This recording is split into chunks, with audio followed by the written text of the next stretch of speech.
Good morning, everyone. This is Master Jose Torres coming to you live with the Martial Arts Experience. And we're excited today to bring you an amazing guest. He's a great friend of the show. Before we bring him on, though, we're bringing him on today because obviously we're going to talk about Cobra Kai and Karate Kid and all that amazing stuff. But he has an amazing project that just recently got released, which is a new book. So we're bringing him on today so he could talk about his new book and talk about how it came about and where you can find it. So I'd like to start the show a little bit different today, so we give some people some time to log in. But we're actually going to play the trailer for his new book. Okay, so you guys bear with us and watch the show.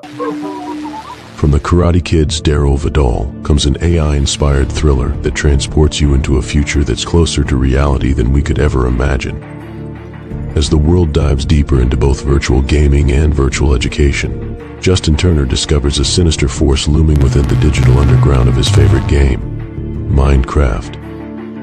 As the world becomes engrossed in the global Minecraft Universe Challenge, the virtual world begins to infect real-world events, threatening the lives of Justin and his band of digital mavericks. Can Justin use information from the game's chatbot to find the man behind the machine before the world succumbs to the global threat to mankind?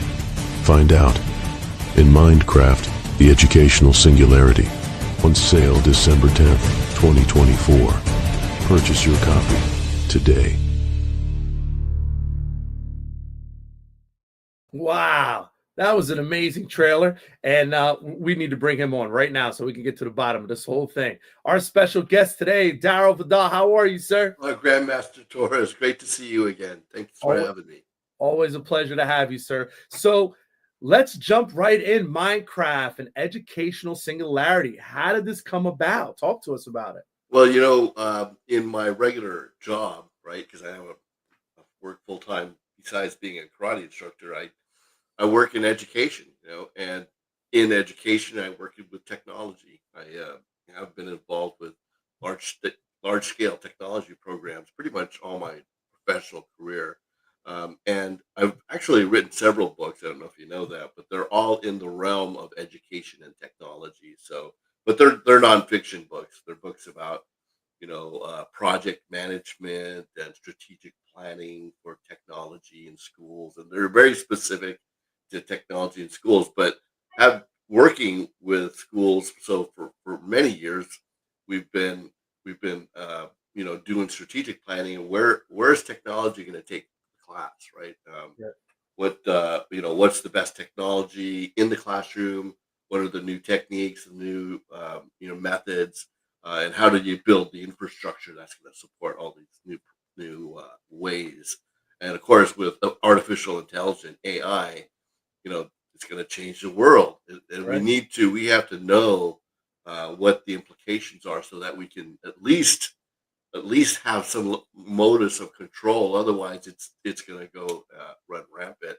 Right. And I've always done a lot of reading. I love not the really sci-fi stuff, but I love the on the edge fiction. I love thrillers. I love techno thriller, and so I've always read these books. And once I started getting uh, into this into the AI, I started to realize, what, there's a great story down here, and then having watched movies like Ready Player One and The Hunger Games, this idea of a dystopian society where people are in competition.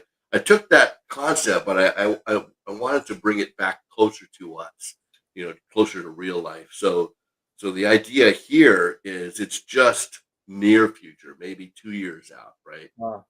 But in the even today, there's just so much out there that is out, seemingly out of our control. And so I took all these concepts of things that are kind of happening now. The idea that there's this game, um, and obviously the name is just a one-off of Minecraft, right? Which is Right. it's a very wide scope. But the concept is there's this this company called Mindcraft, and it has a game that goes global. And because of AI, the the technology allows people to have no language barrier because it can translate languages in real time. Wow. And also with technology, you can game in real time with anybody, with teams across the globe. And as technology grows and covers the globe, this company and this game called Minecraft becomes a global phenomenon. Well, parallel, there's a company called Edgenex, which is an education company, and kind of a similar thing. They're they're utilizing AI and they're customizing education, and they grow and they become a global phenomenon. So pretty much everybody is in these two worlds. They're in the Minecraft world and they're in the Edgenex world, and then.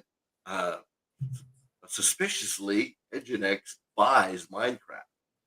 Uh, Oh, okay. so now all these gaming people, and and Minecraft announces this global competition that they're going to host, kind of like the Olympics. Every 4 years, they're going to have teams compete with each other in the games, and then they'll Okay. rise to regional, and then state, and then national.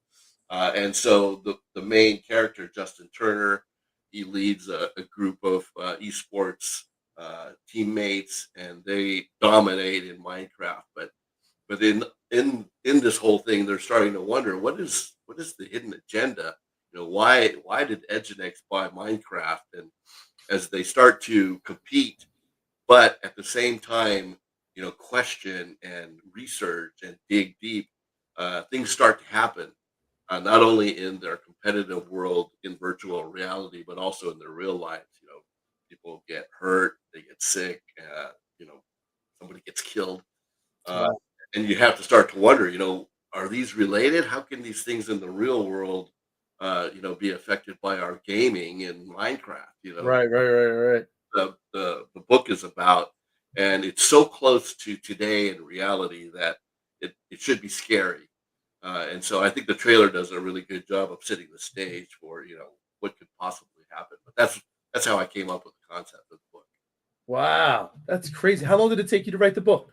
About a year. I Okay. probably worked on it for a year, and then I shopped it around to different publishers and literary agents. I tried to really get as much exposure for it as possible. So I finally got a publisher, Whim's Illusion. They've been great. They helped me edit it to make it a great product, and we're really happy with the way it came out. And so, it came out December 10th. I just hit uh, number one in virtual reality books on Amazon. It's Congratulations. not nationwide bestseller, but I'm still working on that. Right, this is part of it. You're helping me. No, that's awesome. So we listed the website here for all of our Oh, viewers. thank you. Yeah. Whimsillusion.com, a bookshelf by Minecraft, the educational singularity. You guys can go to this website and join the process here, and Yeah. Yeah. let's help Darryl make this a #1 bestseller. There you go. And if you forget that, then just search it on Amazon, put my name in or put Minecraft in, and you'll find it. It's everywhere that books are sold. So Amazon, Barnes and Noble, pretty much everywhere. But if you buy it here, there's a discount. So that's why. Got you. And what great way to kind of close out the year and then kick off 2025 with this new book, Darryl. I mean, this is Absolutely. great. Yeah. Yeah. Yeah. It's the timing is right. People who it's not a difficult read. It's less than 300 pages. It moves very fast, and it's super relatable. I mean, they're it's a group of kids, and they have their own personality quirks, and it's a lot of fun. So hopefully we can get part of your audience to grab a book, check it out, and it's really available on Kindle. If you read electronic books, ebooks, it's only $3.95 on Kindle, so it's really easy Fantastic. to yeah. Now, Darryl, is there a part of Darryl Vidal in one of these characters in your book? There's got to be somebody, right? They got some characteristics. Well, the funny thing is as I start writing books, you're always planting either yourself or your friends and family. So all the names of the characters in the book are actually all of my family. My Oh, sons, my that's awesome. daughters, my wife. Some of them are their spouses. So everybody's a character in the book. I think ultimately, even though Justin Turner, the main character, is also the name of my oldest son, Justin. I think he's a mixture of him and myself because I kind of see myself as that protagonist as well in the book. Yeah. Oh, that's awesome. Yeah. Hey, we already got a couple people logging in, and I got a good question that came aboard. So let's see Oh, if you great. see Love this. to answer it. This is all the way from Trinidad and Tobago. Vimal Jagu, he's been following our show for a little bit now, and he asked the question: will the book become a movie or a series? Is that the next evolution? Oh yeah, Vimal, great question. I'm glad you queued that up for me because I'd like to see it become both. I've been sharing and shopping the story to all the movie people that I know, Right. and the way the book finishes is it's ready for part two, and actually there could be two or three other storylines to come behind it, but we just need to get some momentum on this first one, and I think we can make strides towards the next one. So, Vimal, maybe you can help me. And let me tell you, Vimal's also a martial artist based out of Trinidad and Tobago, and he was awesome. He really helped us with the premiere in Trinidad when we were just out there. So great Awesome. guy. Yeah. But I thought that was a great question. Absolutely. Absolutely. So, Darryl, now has this been between the timing, with this and then obviously the wrap up of Cobra Kai? Are you kind of getting some, crossover a little bit, or how do you feel about that? Yeah, Or not yeah, yet? not so much. I mean, they're different worlds. So I try to leverage our community, our martial arts community, but I don't want to be a drag on it. I don't want it to be like, yeah, that guy's trying to hawk his book to all his martial arts friends. So Hey, that's what everybody else does, right? Like, yeah, that's exactly. what everybody does. So, oh my goodness. So, what do we have? So, do we have a let's say a press tour? What do you have set up? Yeah, we're doing a lot of promotional events. My publisher is working as well as myself to do these things, podcasts, and get on. We have some book signing events coming up. Love to do one on the East Coast. I'm trying to set some up here on the West Coast, but it's a matter of doing the work, doing the legwork. Yeah. So yeah, now that it's holiday season, it's actually super busy. So the timing is right to buy this for your family and friends, but it's not good to try to set up book signings because everybody's busy. There's Right. things. Right. Right. So I definitely think through the first quarter we'll be doing a lot more. So if we want to, if you want to help me host something there on the East Coast, we'd love to do it. Yeah, yeah, absolutely. Yeah, and I think that's great that you said that, with the holidays, because I feel like everybody's always looking for gifts, right? And you Mhm. do have a lot of avid readers that like science fiction or alternate, whatever it may be, not, Right. and I think this would be a great gift as well. So, I do too. viewers, Yeah. yeah, the viewers watch, especially it's new. And again, who doesn't love Darryl Vidal? So they got to buy your book. Yeah, well, Forget Daryl is a great story. I think it's very engaging. So, I mean, you don't even need to be a kid. I mean, or a gamer or anything. It's just it's so close to home with what we're all living through today. I mean, Right. look what's going on with drones and all the Yeah. questions about AI and everything, and this falls right into that pocket. Absolutely. Yeah. Yeah, it's like my news feed all day is about, especially because of New Jersey, and you've Yep. probably been seeing it. Oh The yeah. jets flying over, people taking pictures. I mean, it's crazy. We definitely live. I mean, who knows, right? We're living in the Matrix now. Let's see what happens. Yes. Well, I mean, the movies like The Matrix, even the Terminator, this is one of the very first concepts when I started to play with the idea. Singularity is when computers become sentient. They become self-aware, and that's kind of like the basis of this because you know we don't know who's driving the AI. Right.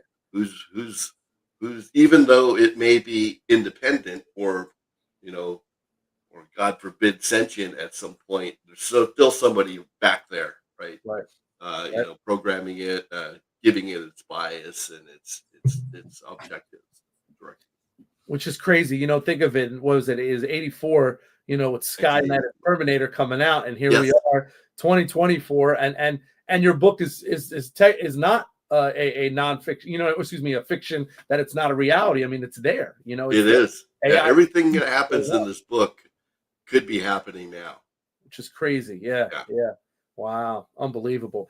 Now, Darryl, and obviously we want to focus on Minecraft, but is this kind of the segue of what you're thinking? I know you said you have done other books before, but is this kind of what you're honing now, producing and writing some more books? Is that kind of the game plan? Well, it could be. I mean, I'm at a point in my personal career. I'm looking at retiring soon, and so definitely would love this if I can have some success with it. Definitely turn it into a series like Kamal asked about, because there's just so much there ready, and I don't totally think that this could be a movie that Absolutely. Yeah. attracts all ages. Right.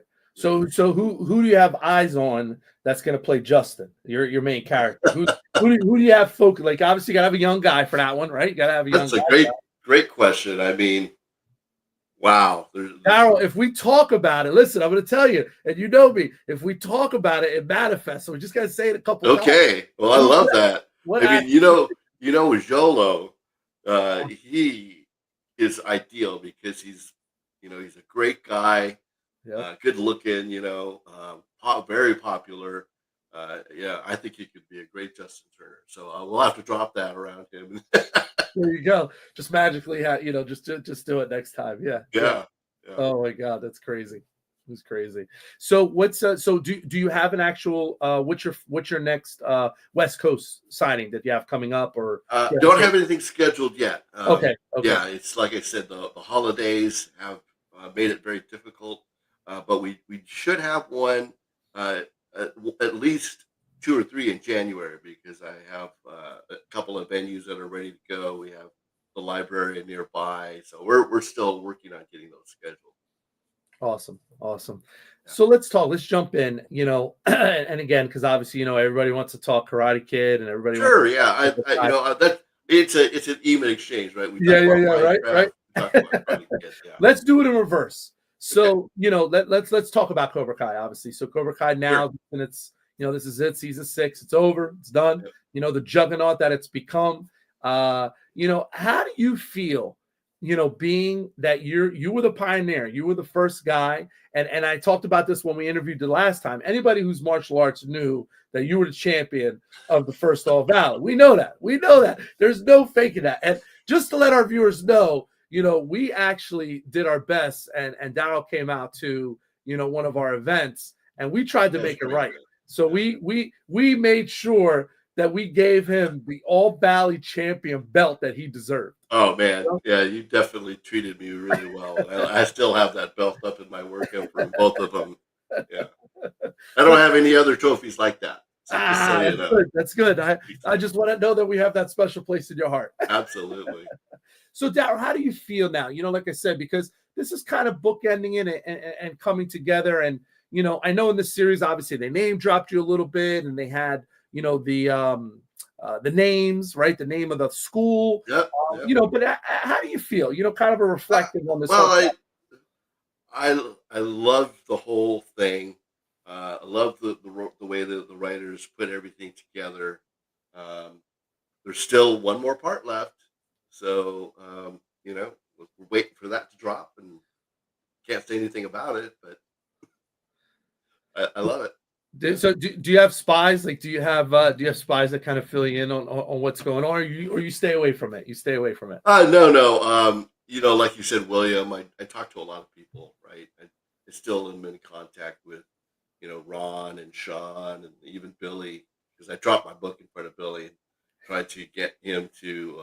In fact, one of my endorsers is Billy Zabka. So yeah, that's awesome. So, yeah. That's so awesome. There's still a communication channel in there. That's good. Good for you. Yeah. You deserve it. Absolutely. Yeah. So, let's take it back. 1984, you get called for this Karate Kid movie. I know you told the story a million times. Okay. Do you think, though, when you guys did that movie then, I mean, did you know it was going to be this crazy phenomenon, or was it just like, hey, this is the director from Ron? You know what I mean? Like, yeah. You know what? There's no way that we could have ever envisioned what happened with this movie. I mean, think about it. We've been around a long time, right, Jose? we saw the movie in '84, and back then VHS was barely even around, so you might not see the movie. You liked it when it came out. Uh, Subsequently, they would show it like maybe once a year. Then VHS came out, and then some people had it. So it was kind of like in a low for maybe 20 years until the 20-year anniversary DVD came out, and new things started to come up. There was information that proved that I was the guy who did the crane kick. I couldn't even Nobody knew prove. that, right? You That's didn't get right. credit for that, Nobody right? nobody knew it, and I couldn't prove it. So even if I did tell people, they would just say, "Ah, that was Fumio Demura or whatever." Yeah. But they talk about me in that DVD, and then I was kind of vindicated. And then later on, I actually met with John Alvinson uh, to have him sign some of my, I have a script and a shirt and stuff that I had him sign, and then he made a little video. I think he might have felt a little bit bad that I didn't get, hard credit on it, but he made a little video of him and me sitting together and say he's the inventor of the crane kick and blah blah blah. So, but then after that, after 20 years, then 30 years, and then it started to really become this phenomenon again. We were doing reunion events and starting to connect with the other actors from Cobra Kai. From the Karate Kid, and then obviously when Cobra Kai hit, boom! It was its own rebirth, if you will, and that's probably where it really exploded because there were other great movies back in 1984, right? There was obviously Rocky, which was before then, and but there were also like the Goonies and Ghostbusters. There were a lot of big movies that came out, but they didn't stick around like the Karate Kid. It is truly a phenomenon. I mean, even your kids who I've met, your boys are all great kids, and they've all seen the Karate Kid. It's like they weren't even born back then, but Yeah. guys like us, we're always showing our kids, hey, here's this great movie. And the movie is a great movie. When you watch it, I always tell. I'm sorry I cut you off, but I always tell people that it's not a karate movie, right? It's just a story about a kid bullying, and everybody can relate to that. Karate Kid stood the test of time, and Yeah. I'll tell you the funny story is so this coming year I'm celebrating 25 years of my business. I've been around for our karate school, so Yep. we're very happy about that. So I also do a summer camp during the summer. So, Darryl, you've been played and the tournament scene has been part of my summer camp for like 20 years. I educate every kid when they come in. I'm like, guys, who's seen Karate Kid? And it's funny because 20 years ago, right, I got more hands that would go up. And then now you get, oh, I've seen Cobra Kai, I've seen Cobra Kai. And this new generation of kids that are 8, 9, and 10, they kind of find out from their parents or their Right. uncles or whoever, but the hands are less. So again, I have to do my due diligence and educate them on who, what Karate Kid is and obviously all the parts. But it's crazy, like I said, to see where it's come from, where it's going. Oh, absolutely. But can you share again, and I know it's the 1000th time, It's okay. share again how you came up, with the crane kick and how that came aboard, with you on the stump and doing the kick. Can you share that with the viewers? Sure, of course. Recall that I didn't have to audition for the part. What happened was I was just competing in tournaments. When I was 20 years old. Got my black belt when I was 18, and I was doing these very acrobatic katas. Not acrobatics like acrobatics, but with these jumping kicks, drop. All the flashy kicks you see me do in the Karate Kid were in a kata that I would perform and compete with. Wow. So when the director John Alvinson, director of Rocky, came to scout at a tournament, he saw me do that kata, and his whole thing was we want to bring some realism into the movie, Right. and so they saw me, they met with me, they told me, they gave me this phone number, call this number, and we'll see you next week. So I dropped everything and was in a sound stage in Burbank, California, and meeting with all these actors who I'd never met before or they'd never heard of them before, but John, Billy Zabka and Ron Thomas and all these guys who became the Cobra Kai, and then Ralph, obviously, and then Pat Morito, who is really the only person who I heard of before. He was Arnold on Happy Days, right? Right. Yeah. You know, Yeah. so that was how it all began, and so they had recruited me to be in the tournament competition. So again, bring some realism into the tournament scenes. So I got those little vignettes, and then the final semifinal with Johnny. But then at a certain point, probably 2 or 3 weeks into our training, they said, "Hey, there's another part that we need you to do for us. Um, we want you to stand on top of a post, and do this crane technique." Yeah. So I said, "Okay, well, what do you want?" And they say, "Okay, the kid's gonna get his leg injured, so he has to stand up on one leg, right? And then you're gonna do this crane technique with the arms out to the side." And I'm like, "Why would you ever do that?" And they're like, "Because it's the crane technique." Yeah. So I said, "Okay, I better shut my mouth and do what they want me to do," right? Right. So Right. they had described to me that kids or the old man standing on top of the stump, and one leg is up, and then you're gonna jump, kick with that leg, and then land back on the leg because the other leg is injured. So I heard this, and I'm like, well, we have this jumping front kick, which everybody does in Yeah. karate, where you have you fake the first kick and then you jump with the other one, kick that leg, and then you land on the Kicking leg that tail. was up. Uh, and so I kind of showed them different machinations, but I told them you can't do this on top of a stump where you kick and land on the same leg. So I said we could do it this way, and I showed them the double jump where I do the double jump kick, but just really quick. I land back on it and then get back with the leg up. And they say, "Okay, that looks good. We'll have to work." So from here, then they say, "Well, but you got to do something with your hands. You can't just." It's like, okay. So I had been, I was already a black belt karate, but they asked me to do something with my hands. So I pulled up this Wing Chun. I had been studying Wing Chun a little bit. So I start with this Wing Chun guard in a cat stance, right? And then come down low, and then you come up nice and high and bring the arms up, do the kick. They said, "That's it.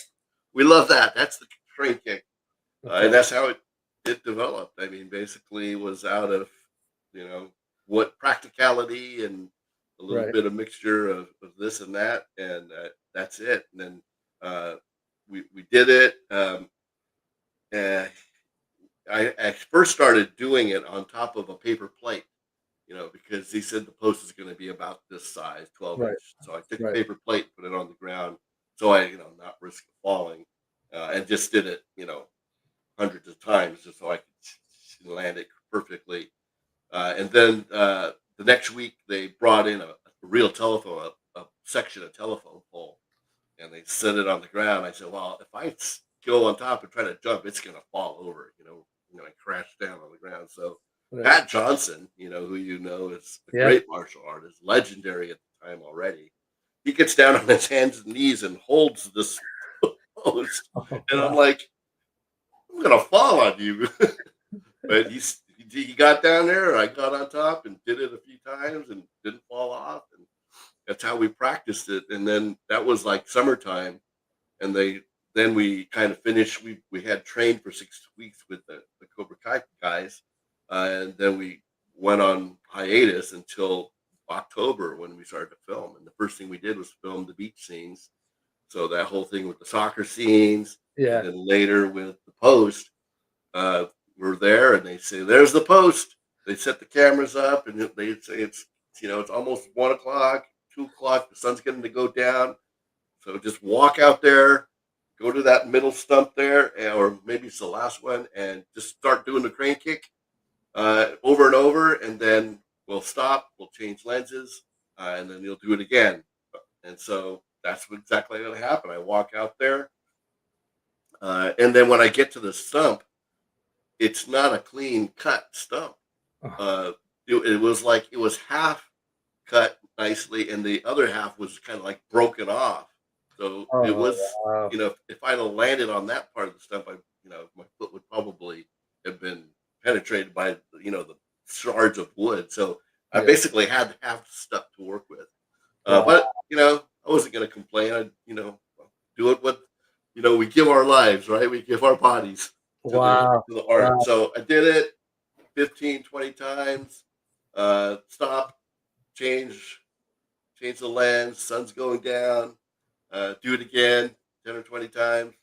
Okay, we're good. That was it. And that's how Wow. it happened. Yeah. Now I did have Ron on my show as well, and he kind of talked about, because he was the other black belt, right, on the Yep. set, and he Yep. kind of, toned it down in the beginning. Right. Did you have to do kind of the same thing, or were you able to kind of be free with your martial? No, yeah, they see what happened with Ron is, and he told me this a little bit while we were on set, is that his agent told him not to say that he was a martial artist, um, because they thought it would be better if he was just like a regular actor and they didn't know. But after we start training together, I could see, oh, this guy's a martial artist, So and Right. Pat could tell too. So that didn't stay secret very long. So, but he's a he's a good guy. We still do stuff together, play golf sometimes. And in fact, I'm having a holiday party for my school, and he's invited. Hopefully, he can make it. Yeah. Awesome, awesome, awesome. And then doing the tournament scene. I mean, Darryl, you looked amazing. And I said this the last time we talked. I mean, your spinning back kick when the guy came in, that drop to the floor kick. I mean, I was trying to do that in tournaments at that time. I saw that. I was like, oh my God, Yeah. They're good moves. that's iconic. That's iconic. But again, if you're a martial artist, everybody knew, Darryl, you would have won. You would have got. The funny thing is all those moves I would probably never do in competition, except for the spinning back one where I hit the big dude. That's Yeah. something that I had done, but the jump, the tornado kicks, yeah, that was all for flash. But it was good stuff, and it definitely caught the eyes of people who know what they're looking at, right? When you did the jump kick, did you make contact with the big guy? Oh yeah. Yeah, we were working together, and I was setting it up, and I both with him and Johnny, I was telling or Billy, I was telling him, I can control it. Let me make a little contact; it'll look better. But with him, I was just like laying it into him. So Was he I a martial saw. artist or a stunt guy? I think he was. I think he was like a student at the time. So he had done some stuff, but he wasn't like, a black belt. He was just somebody who Yeah. was in the background for a lot of those spots. But I saw him the next day, and he had a bruise on his chest the size of my footprint. It was like, That's oh, bad. sorry. Yeah. Because I don't think they didn't speed that up. I think that was just normal. Oh yeah, yeah. Wow. No speed up, no fast cameras there. Now, Darryl, after Karate Kid, did you try to do more action films? Did you try to divulge more into acting, or how did that go afterwards? Yeah, I tried to, but I was also a little disillusioned after we did the Karate Kid, because after it all, I spent a lot of time hanging out with some of the other actors, and it was like, "Well, I don't know if I could do this, or work as a waiter or something and try to get parts in these movies." I did get an audition for a part that I didn't get, and then I was getting involved with working and getting married and starting a family. So it kind of just, I'm really a martial artist as opposed to an actor. So I didn't really see acting, even though I had all my life before then thought I could be the next Bruce Lee. It kind of didn't happen, and I was off and doing other things. So yeah, I tried to, but it pan out for me. I had to wait 30 or 40 years Right. other things to happen. Gotcha. Now, Darryl, did they, fast forward now to Cobra Kai? Were there any talks? Did anybody reach out to you? Did you even know that your name was going to be mentioned, or Well, I knew from the very beginning, because when they first started talking about it, they contacted me, and I had to sign because in season 1, episode 1, they use a clip from the Karate Kid where it's a flashback. Johnny does a takedown, I fall on the ground. That clip, they needed to get a waiver, so I signed a waiver. So I knew right away that Gotcha. these guys are out here, they're making this, and then I even sent them I sent them a video of me sparring. I said, "Hey, still train." I even look like Mr. Miyagi now, trying to take that angle. So they know about me and I knew they did. And then, like you said, in season 2, they talk about me. Season 3, they talk about me. So I, kind of suspected, but that's it. Gotcha. So officially, how many All Valleys did you win? Was it 2, 3? Yeah, you know what? What? They had that backstory that came out in season 3, and it's funny. They talk about me, and then Johnny is on the internet, reading, and they bring up a news article, and you can actually screen capture that and read it. And then if you do that, it says Vidal had won in 1981. So 1981, I won and beat Johnny. But then in I think 82, I don't remember what they said, and then 83, Johnny won, and then so 84 it would have been his second, except that Ralph beats him. So it just won. It sounds like. Well, But again, I made my mark though. Yes, you did. Yes, you did. Oh my God. So do you have? So obviously, there is this potential now with Minecraft, they're bringing a full circle now. That you could be either getting in front or behind the camera, right? I mean, Oh yeah, God absolutely. willing, if everything works out. Right. Yeah. I don't think that I would be a character in the movie, unless I'm, one of those evil people that might be in the movie. But I would love to, be on the background because if they have to, not background, but behind the scenes, because if they, obviously, I would have to help consult on it, and then if there's a screenwriter, obviously, I have to help him. So yeah, I would love to be in the production of Minecraft if we can get the attention of the right people. Any drops of fighting martial arts in Minecraft at all? Because obviously I haven't read the book yet. It would all be virtual. Yeah. Gotcha. Okay. Yeah, there is definitely martial arts competitions.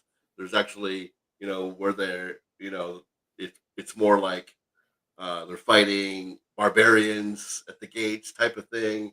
There's other competitions, but there is one competition when they're actually doing karate fighting, and there's a little bit about that in there. It's not a lot of it, but it's in there. Right. Well, what's crazy, and I don't know if you saw on the internet, but World Taekwondo Federation did a virtual tournament where people like fought with those Oculus goggles. Oh, really? Yeah. You can Google it. I think they did it in Singapore. More than positive, it was Singapore was just maybe within the last month. And I was just looking at the videos and I'm like, man. So that's what I'm saying. It's not far-fetched at all. Oh, yeah. It's totally not great time for your book to come out, especially with the concepts and what's happening now. I could totally see how you could do that. I mean, especially for like kata competition. For fighting, maybe there's a way to do that effectively, but we'll see. Yeah. So what do you think? So someone reads Minecraft. What do you want the biggest thing to take away from the book? Well, I want them to understand where AI fits into the big picture, because even though a lot of people are unsure or afraid of it, I believe that AI, and we actually say this in the book, will always work for man. I think that humans will always have a modus of control over AI.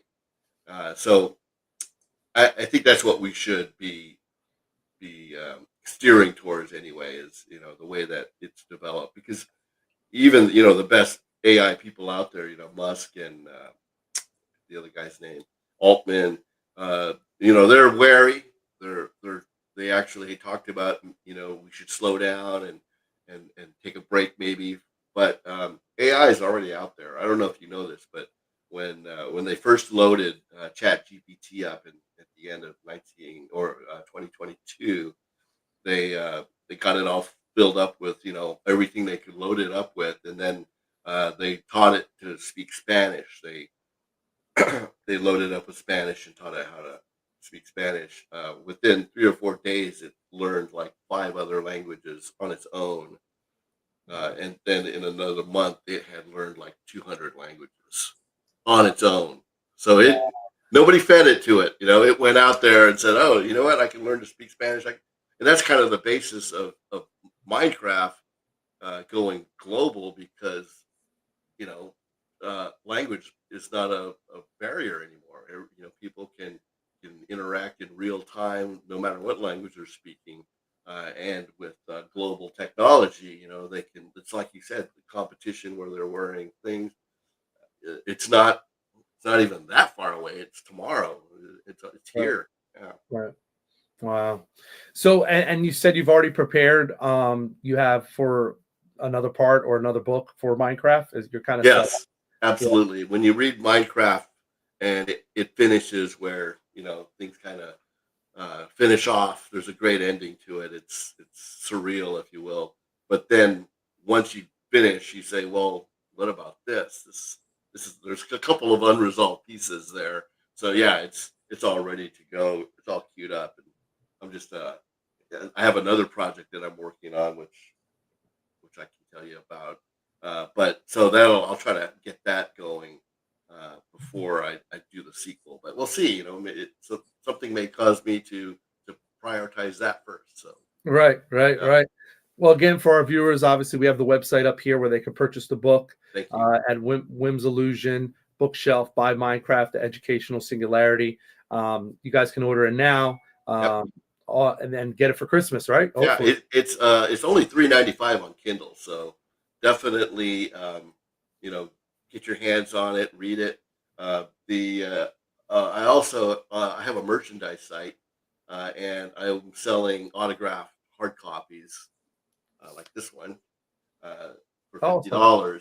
Okay. So yeah, the paperback version comes out in March, but I've already got these available. So if you go to either my Facebook or my Instagram, you can go to my link tree on my bio, and there's a link to my merchandise site. And on my merchandise site, you could get autographed copies of Minecraft, autographed photographs, as well as shirts and stuff that have the Vidal Kempo logo on it, Awesome. and yeah, other stuff. My Sick Fighting logo and stuff like that too. There you So. go. There you go. And how's the school going? So you got your holiday party coming up? Yep, yep. We usually take a break every December, recreate because it's through the Parks and Rec here in Marietta. So they force us to take a hard break through December, but we after Thanksgiving we go on break and then we schedule the holiday party in mid-December. So we'll be bringing everybody back, and I love our little. It's I tried to make it like a kind of like a regular class with the family involved. Everybody has to perform something. Obviously we have some special presentations. Do recognition awards, and then we do board breaking for everybody. So, I Yeah. have all these different size boards, so we can have the little kids break boards, and bigger, harder boards for the bigger, stronger people, right? Yeah. Yeah. Yeah. Yeah. It's actually today is Monday. Yeah, it's tomorrow. So I'm kind of get all excited about Wow. that. Now, Darryl, how long have you been teaching? Not just in the parks and recreation, but how long have you been? Yeah, well, I started, with my instructor. I got my black belt when I was 18. I was, obviously when you a brown belt, they usually start teaching with us. So, we're on 45 years, Wow. and I hate to think that I'm that old. But you still light up when you're talking. You look Oh so happy yeah, talking about your party and absolutely. the kids and stuff. So that's I all. do. I still love it. Always doing new stuff. In fact, I was working with one of my senior instructors, and we decided that we would add this new bow kata. So I've been working on that. And, still training on my off time. So getting the Wing Chun dummy and doing all the boxing training. I did slow down here in the beginning of the year because I, I developed osteoarthritis in my right hip, Mm, and it was the most pain I'd ever been in, and I had a hip replacement in June. So wow. Okay. yeah, so that tells you that's a miracle of modern medicine because I am back to it. I can't kick as high yet. I'm trying to take it easy, make sure I'm healed up and everything. Right. Right. Right. But definitely back to teaching classes and being there for my students. Awesome. Now we'll say, and I noticed, Darryl, you got the beard going on there. Is that the new thing that's wife approved? Like because it likes all the women like the beard now. You know what I mean? Well, yeah, I mean, I think I kind of just went along with the trend. Everybody's got one, and then the fact Yeah. that I look like Mr. Miyagi doesn't hurt either. Got you. So we're putting it out there. So Darryl's is ready to go for any casting. Anybody There need you go. Yep. ready to go? Ready to go. Well, Darryl, thank you so much for joining us today. Any last words you want to touch base with on the book or anything else before you go? Just some plugs on social media. Yeah, if you want to communicate with me, in fact, that's how we've communicated for a couple of years now, right, Master? Yes, sir. Vidal Kempo is my Facebook, and I try to be available for fans to communicate with me. So up there, and then on the Instagram, I have this silly name called Rock Breaker Boy, which I know I can change, but whatever, it's out there. And then so yeah, you can go to either one of those and message me, and I'll probably message you back as long as you're not trying to sell me something. And then you can find my link on my bios and get to my merch site, buy the book, and do whatever else. So We'll be sharing the interview obviously when we get done. Oh, yeah. For the viewers, Darryl's one of the good guys. I've over the last couple of years now, I've been doing these interviews and meeting a lot of people, and there's been some great people, some good human beings, and some others, I don't invite them back ever again. So what I mean?